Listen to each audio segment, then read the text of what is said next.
Welcome to the 14th step.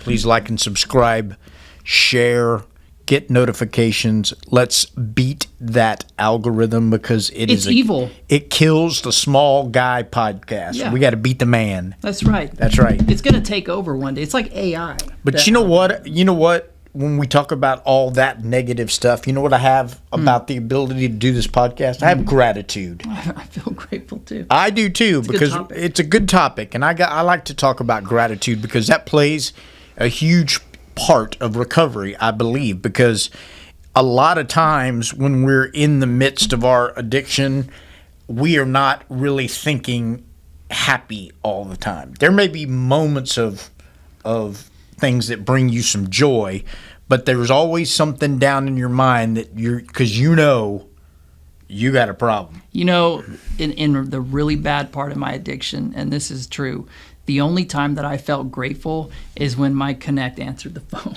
Oh, that I know exactly what you're talking about. Because if he doesn't, then I'm like praying that it's terrible. It's a hollow shell of a life. It's not. Maybe that's kind of what I was talking about. It's not gratitude. It's like momentary bliss. Yeah. And boy, that goes away quick, doesn't it? It's you can't really ever grab onto it. It's like a high. It is like a high. Yeah. Gratitude, though, is a state of mind. Yes, it is. To find gratitude even for the challenges in life. Mm-hmm. To find gratitude for your past because it's made you who you are today.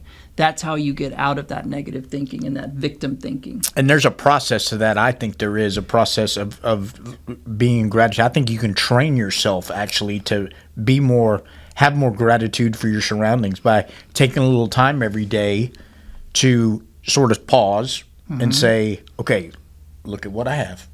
Look at what God's given me. Look what I'm kind of put in charge over.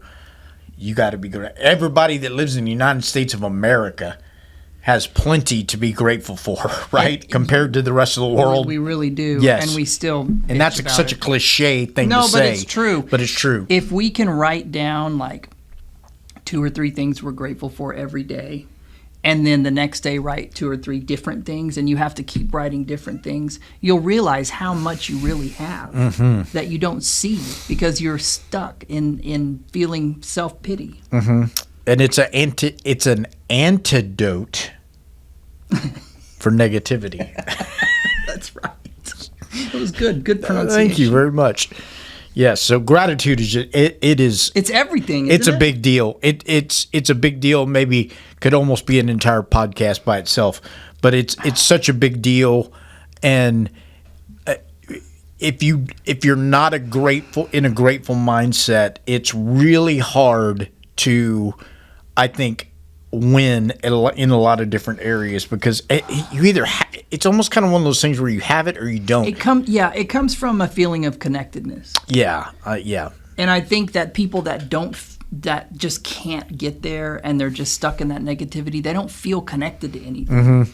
And it's not easy to just say, hey, you need to just feel connected to everything, and flip the switch. That's why I think we start with getting some good relationships with each other. This one thing, and I'll never forget it, is probably 7-8 years ago, we did this little summer school thing where a lot of students from a school would come in, and I taught art classes. It was just a little thing I did. But a student that was like in 2nd grade took it that time. She's a senior now and comes to our student ministry, so I see her and I always kid her around because this little girl was the most positive, grateful human being I've ever seen in my entire life. She would come in the room at like 8 in the morning in the summertime and go, "Woo! What a Monday! What a great day to breathe on this earth! How are you, Mr. Moseshek? Woo! Go, and Mr. she was Mo!" a 2nd grader? 2nd grader. She'd go, Mr. Mo. She'd go, is everybody ready to do art today? I sure am. I love how wholesome little kids are. I mean, I'm sitting there and I'll just start laughing. And I remember that going, how did this little girl get this at it? And I see her now, she's a senior, and I'll say, you don't remember this. She goes, I know, I was so positive. And it's the best.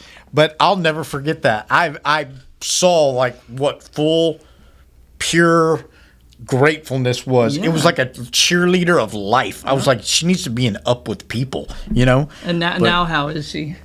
I think she was still very positive. You know what I mean? Or she did it just because I said something about it. But it was great. That was a fun thing to think about because that always put me in a good mood. It is, and I think when you get stuck in negativity, it's almost like that repels people who are in a negative mindset. It's like they don't even like to think about it. Yeah. Like, how could someone be cheerful? Yeah. I know.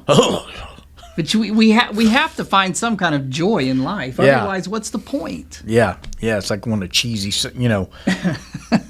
Don't Worry, Be Happy comes on the radio, and I'm like, oh! I know. It's like disgusting. Yeah, what is this? I want to turn on Beck. I'm a loser, baby. I actually like that song. Yeah.